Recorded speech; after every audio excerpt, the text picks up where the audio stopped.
Josh, I have a very important question for you. I am listening.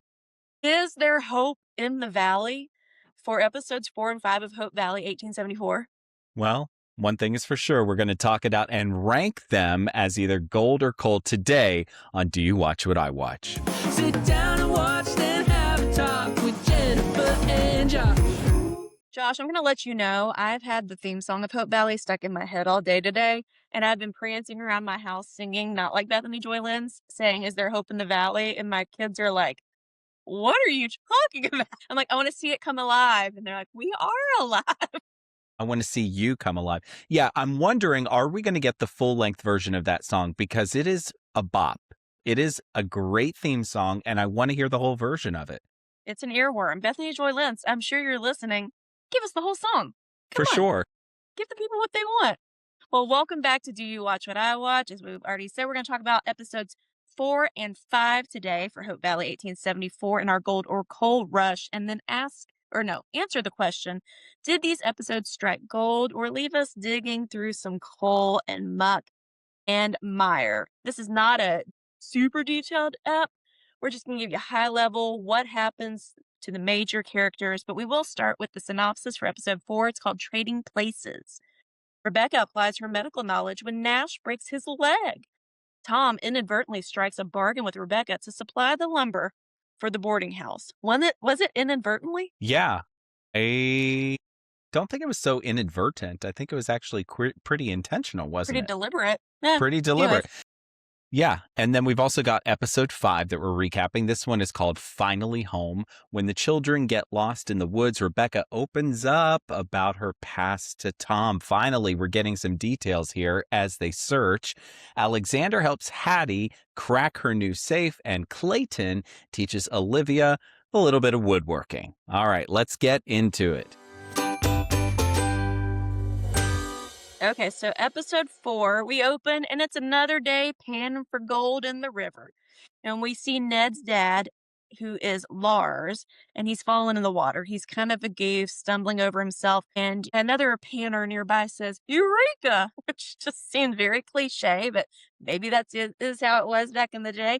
And that's right where Lars just was. That would be so frustrating. It would be like when you see people winning the lottery at the local gas station and you don't even go to that gas station, but you were kind of in the proximity recently and you're like, "I could have gotten the scratch off there. I could have had the money." Should have been me. Yeah, But exactly. no luck for Lars. And he goes to Rebecca's mess tent, gets some hash for free as a thank you for helping Rebecca at the boarding house. He's helping her fix it up because, of course, we're still working on this boarding house. Now, part of the roof caves in at Rebecca's, and Hattie and Lars stumble upon it. And Lars exclaims, "Jiminy Cricket," which A, was cheesy. B, I was like, I mean, I'm no historian, but it led me to the Google. And I'm Googling, and I don't know the origination of exclaiming Jiminy Cricket, but the character in Pinocchio, according to the Google, came out in 1940. So maybe Ned's dad is a time traveler. Wouldn't that be a twist? Yeah. Let us know in the comments below if you think that's an accurate theory. Haven't heard anybody else with that hot take yet. No.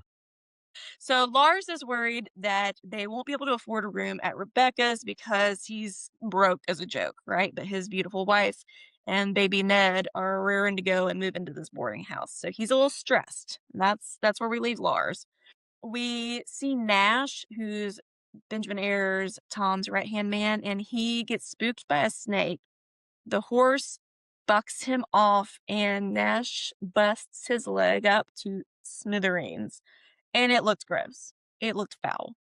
And they are all exchanging glances like, "What are you going to do?" "Oh, you're fine, Nash. Totally fine." But, it's like when your kid hurts themselves, you're like, "Totally normal." And then you're looking at your spouse like, "Are we going to have to go to the ER tonight? Like, what is this?" Yeah. Which in that day and era, a broken leg like that could potentially be fatal. It is, after all, sort of Oregon Trail-esque, in terms of an injury. They're worried What are about they gonna do? infection. Yeah. They're worried about his mobility, but also the infection. So luckily, Rebecca was married to Pa, who was a doctor. So she has enough knowledge to be dangerous. We've already seen this come into play in an earlier episode when she delivered baby. So she's like, you know what? We're just gonna go into medical mode and help Nash's leg. And she's gonna reset it. So Tom builds this contraption to kind of hold it in place with wood planks and things. She asks Hattie to get some plaster. Hattie just has like, house plaster, basically. They're making do. So they do a mixture of frontier egg whites, plaster, burlap, and a wood cast situation for Nash. And if I was Nash, I'd be like, Lord Jesus, let me just go home tonight. I'm going to heaven because Yes. this ain't going to end well. But No. turns out it's Hallmark and it all works out okay. Nash is going to be fine. He's going to be out of work for a while and he can't move because he has this giant thing on his leg to stabilize it, but he's going to be okay. They're all tickled pink about it. And Tom's like, hey, Rebecca, let me make you dinner. And everybody, did you think everybody was kind of like, ugh, like, is he not a good cook? I guess. Was that the implication? I think that was the inference, is that you're not going to get a fancy dinner at Tom's. But then again, I'm like, is anyone getting a fancy dinner anywhere in this Yeah. community? And if so, why aren't they sharing? Because it doesn't seem like it so far. So she Right? goes to his house and eats a very, very well done tough steak, it seems. But lots of carving happening. No Through A1 leather. sauce back in the day No. to No. try to cover it up. But you do what you got to do.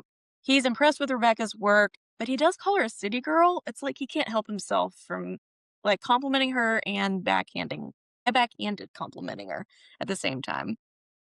He asks if she's still nervous about the Mountie because he's noticed that she's noticed the Mountie and is kind of like skittish around him, right? And she tells him about the roof collapse. He doesn't gloat about it. And he says, you think you have problems? I have no one to plow my field now because Nash is out of work. And she's like, I'll plow your field, as if Rebecca isn't doing enough already.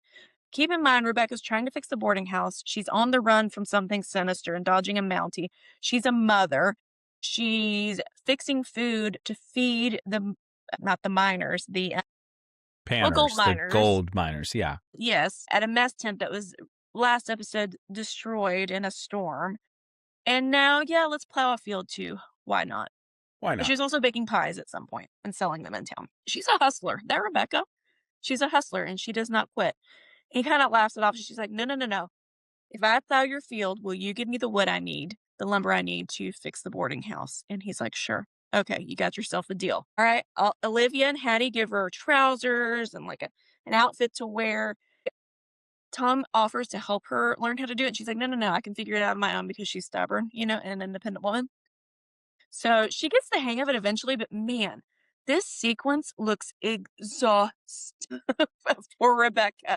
And we see her for the first time in the series start to break down a little bit like a normal human being would have done. I would have done, minute 1 of episode Episode 1. 1. Yeah, Right. exactly.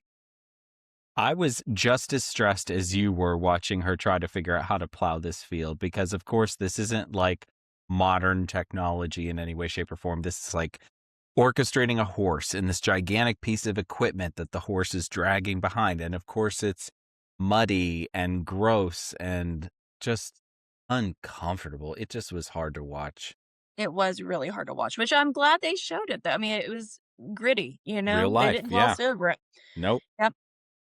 So checking in on Mountie Vaughn, he's bored. Not a lot of crime going on currently in the valley. And his former colleague, Nick Douglas, another Mountie, shows up to Vaughn's camp and he is searching for an outlaw who robbed the stagecoach. And the new guy is not impressed with Vaughn's activity. He's like, oh, I've gotten to do all this cool stuff. And he's like bragging about all the, crime he's been fighting. And they're searching in the woods for the robber. The Mountie, Vaughn, almost gets pummeled with a log trap. And then they eventually stumble upon the robber. They find him. Vaughn puts him in his place and says, crime doesn't pay. That line. That was like straight out of Crime Stoppers. I could have done It without really that was. line. It really was. Yeah. It's like an after school special. Yeah. That whole tree trap, that actually, I jumped when I saw that. The way that thing just slammed into the tree, they really went all in that. I was Mhm. scared. That robber was not playing around, but Not crime playing. doesn't pay. It turns No, out, crime Josh. does not pay. Just so you know. Not in the valley. The more you know. It's like that old NBC thing that we used to get on Saturday morning. The more you know, crime doesn't pay. Exactly. So Vaughn tackles the robber and arrests him, and the Mountie Vaughn then asks if he can live at the boarding house next month or so when it opens to Rebecca, and she's like, sure, But obviously she doesn't want to be in cahoots with him because she's hiding something. We check in on Clayton, and he's going to build furniture for the boarding house, which is going to be designed by Olivia in her sketching. So they get to work together a little bit. Mm. Hattie fills in at the mess tent in Rebecca's absence while she's plowing the field, and she feeds the men sardines, and they're underwhelmed. But still, I'm always happy when Hattie's on my screen. She didn't do a lot this up, but happy to see her. Mm-hmm. Sarah, Rebecca's daughter, tries to help feed the goats with the other little kids, Nash's kids, to help out since he's hard up. And the goats get out and they get into Tom's house and eat his scarf or his hanky. Last couple things I wrote: Hattie is phenomenal. Olivia be flirting with her eyes. And then I wrote Paul was sick because we learned that's how Rebecca's late husband passed away. He was sick. So Sick. not That's all we got. murdered. Not Not murdered. jail, but No. sick. Sick. All right. Indeed. Any other thoughts on Ep 4, Josh? I liked it. I thought it was well paced. It was interesting. And I think we got to see the lengths to which Rebecca's going to go to try to make a life for herself. And it was a risk. She knew she could not plow that field by herself, but by golly, she was going to do it anyway, because if it got her the wood that she needs for the boarding house, she was willing to do it. And I think she was willing to show Tom that she was in it for the right reasons and that she's in it whatever it looks like. And I think she earned his respect in this episode in a way that I thought was really well done. Agreed. Yeah. For our favorite scene showdown, do you want to do that for each episode or do you want to do it at the end for the combined eps? Let's do it for each episode. What was your favorite scene in this particular episode? It had to be when she was plowing the field, although it was so hard to watch. It told us so much about her character. And then, Tom kind of comes up to her when he knows she's about to fall over. Well, she does. She collapses and he's there and he says, "You win and we'll finish it together." And that, she'll get the lumber and she tears up. And I just thought that was really well done. It was them finally, I didn't really buy they're against each other anyways. They've always been buddies with just a little bit of opposition. So I liked that now they're really going to help each other out. And I thought that was really sweet. What about you? Well said. I think my favorite scene in this was actually a scene that Hattie had with Ned, and they were in the mess tent, because Hattie is sort of this character that's really tough, and by function of life, she's had to be tough, and she runs the trading post, and she's all business and very buttoned up, but she has this really tender moment with Ned in this episode where she's done serving everybody dinner and she sees him in the mess tent and he confides in her that he's worried about coming up with the money, and she just offers, I think, a little bit of encouragement, not too much. It was played really well, it was still very true to her character, but it softened her up in a way that I really appreciated and kind of made her a little bit more matronly, a little bit more maternal. And I think that her character has evolved since we saw her at the start of this, and I like that for her. Yeah. Oh, when she was talking to Lars, you mean? Yeah. Yes, I'm sorry. Lars, exactly, yes. Well, see, I've been watching a lot of When Calls the Heart today, which we'll get to later at the end of the episode, so I was like, Ned, yes, that tracks. Yeah, not Ned, Lars, the dad, his dad. Lars, yes. the time traveler, Jiminy Cricket guy, yes. Well said. Episode 5.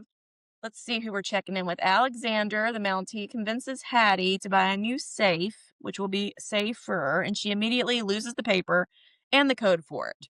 Can't find it anywhere. She's stressed out because she put all her money in this safe, and it's just sitting haphazardly in the middle of the store.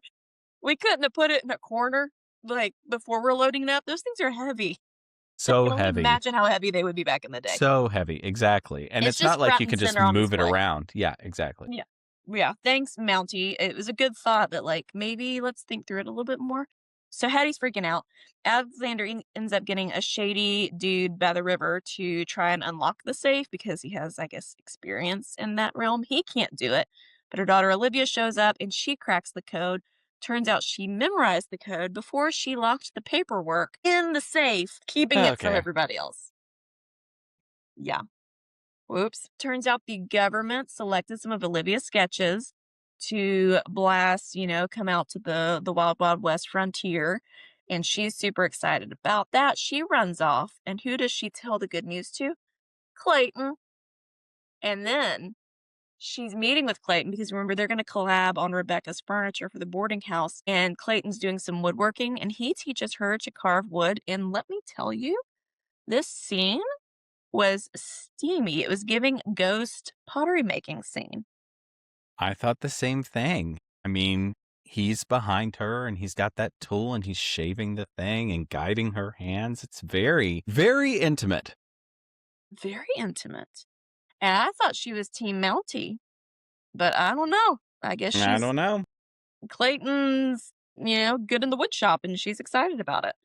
So now we get Sarah, Rebecca's daughter, and Jenny, the girl who they were helping read, and she's Nash's daughter. They are best friends, thick as thieves now. They are sewing pillowcases for the boarding house because forget that there's a leaky roof. Let's make pillows right now. That's the Of course. important thing that we Why need to not? get the kids to do. And they go with Jenny's little brother to like down by the river to get moss to go inside the pillows to make them soft. And the evil prospector guy, Doyle, is there with his, very flat trout hunting daughter. And they decide we're going to get this kid out of the way because the brother was annoying them. They send the brother off into the woods with an unlucky pan to distract him, just to get him out of the way. Well, the little girls, Sarah and Jenny, run off to find the brother and they get lost. And night is falling. And Rebecca immediately clocks it. She gets back to the house. The kids aren't there. And she's like, something's wrong. They're like, oh, it's still time. She's like, my daughter doesn't do this. My daughter doesn't run off. So Rebecca freaks out, takes off. Tom's like, I'm going with you to look for them. Doyle gives them a lantern to use because it's going to be dark soon. And I think he got a guilty conscience because he sent the little boy on this wild goose chase for gold and, would certainly have some level of responsibility here. They're in the woods and it is dark. And it's these three little kids. And then a big old wolf shows up near the children. And my heart starts beating faster. Then Rebecca and Tom, they're searching everywhere. They can't find the kids. Nash and his wife, I don't know her name. They can't find the kids. Everybody's looking. And Rebecca tells Tom she has to keep Sarah safe from Pa's parents. And she's a failure because Rebecca had gotten a little letter earlier in the ep from not Ned, from the general store? Friend. Yeah, from the general store. No, from the postman who came bringing the mail or whatever. But it's from some sort of friend who's keeping her in the loop about the goings on from where she came. And she's basically learning, hey, they're trying to find you. They're on to you. I think they have they got a clue, I think, of where she's at. Then the kids are still in the woods. The son starts a fire. They're excited because they've kind of been blowing off this little brother the whole time, as you do with little siblings. Just do this, get out of our way. And now he's like gonna save him. He built a fire so they can stay warm. They're trying to scare off the wolves by making loud noises, but it's getting a little intense. And then who shows up? Rebecca and Tom on their horses. They scare off the wolves. They save the kids. And Rebecca finally tells Tom that Pa's parents are trying to take Sarah from her because they have money and power. And Tom ends the ep saying, anyone who wants to get to them has to go through me first.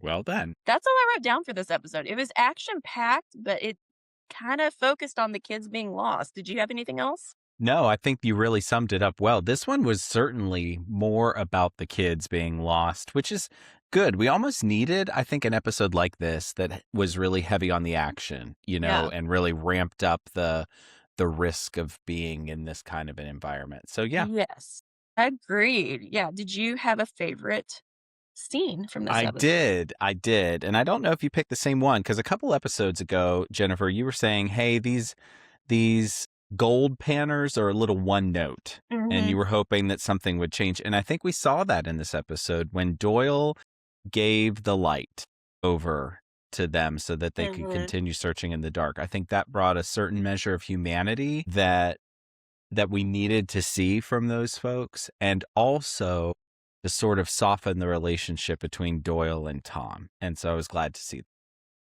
I agree.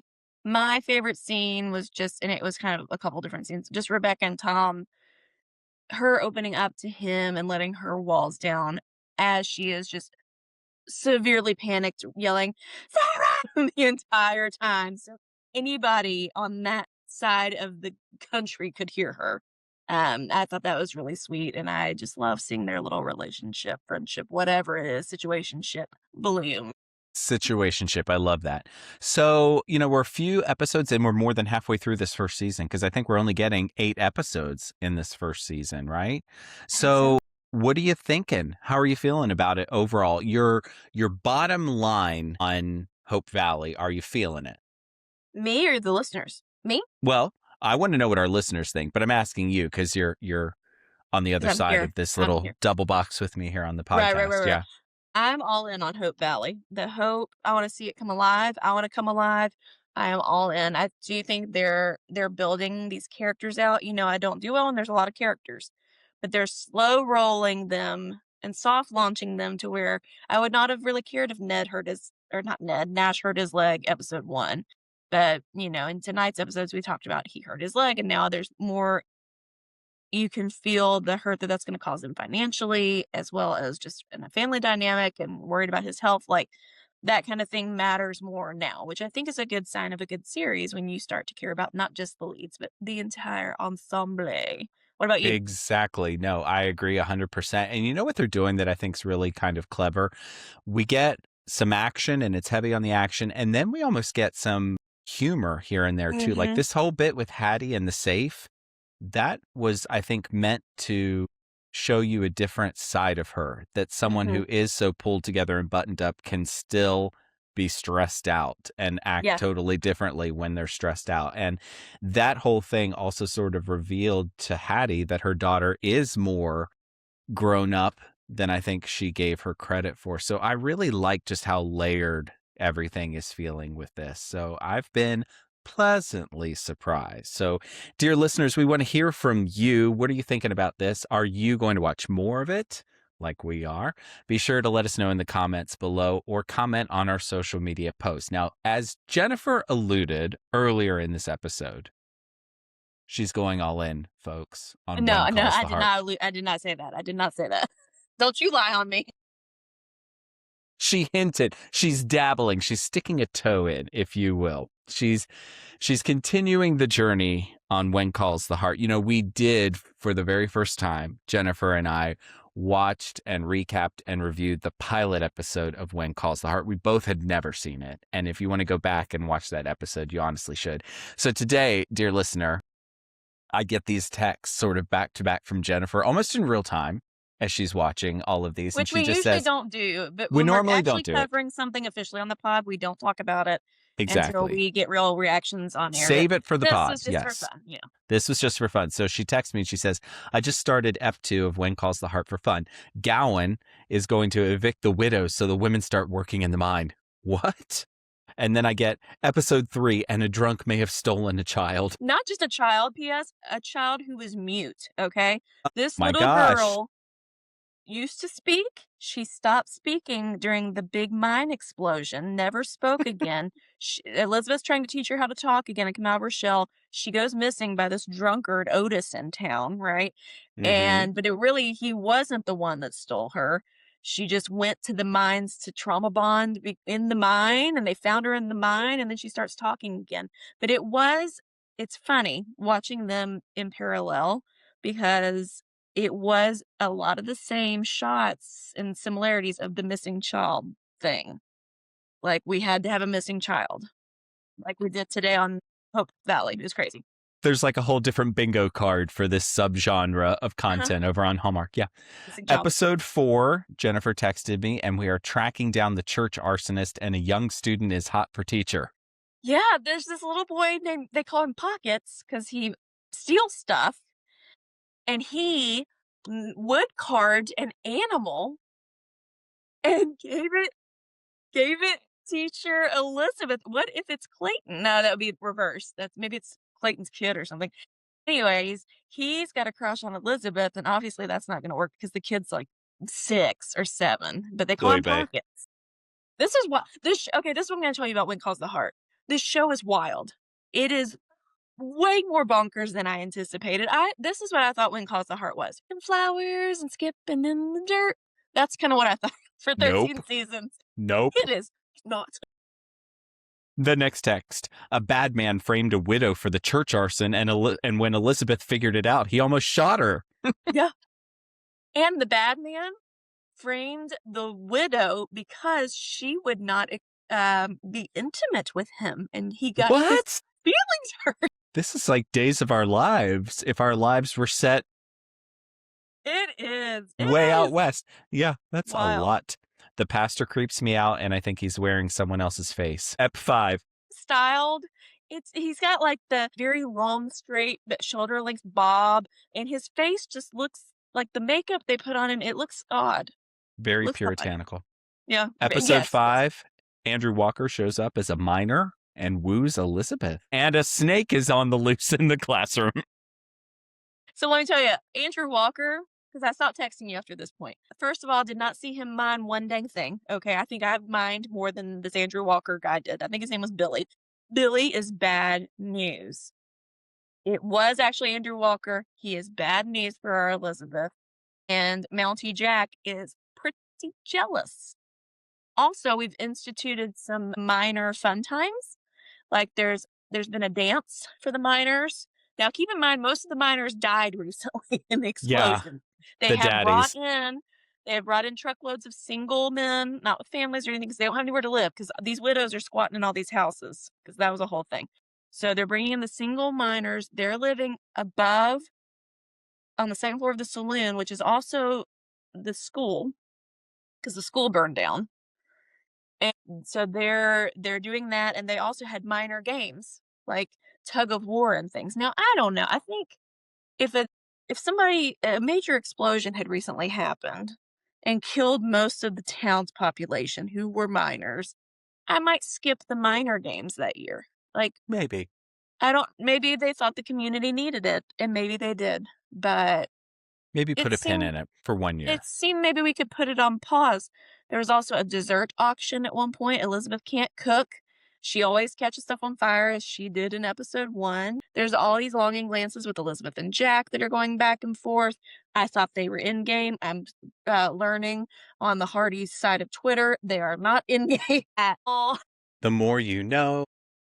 It is wild. So I have watched. Oh, and Aunt Becky has now sold her house back to the mean miner Gowan in exchange for she's going to reopen the local cafe and live above it, because he wanted to make that house. He wanted the house back to sell, to rent it out to new miners. So she's going to open the cafe. There you go.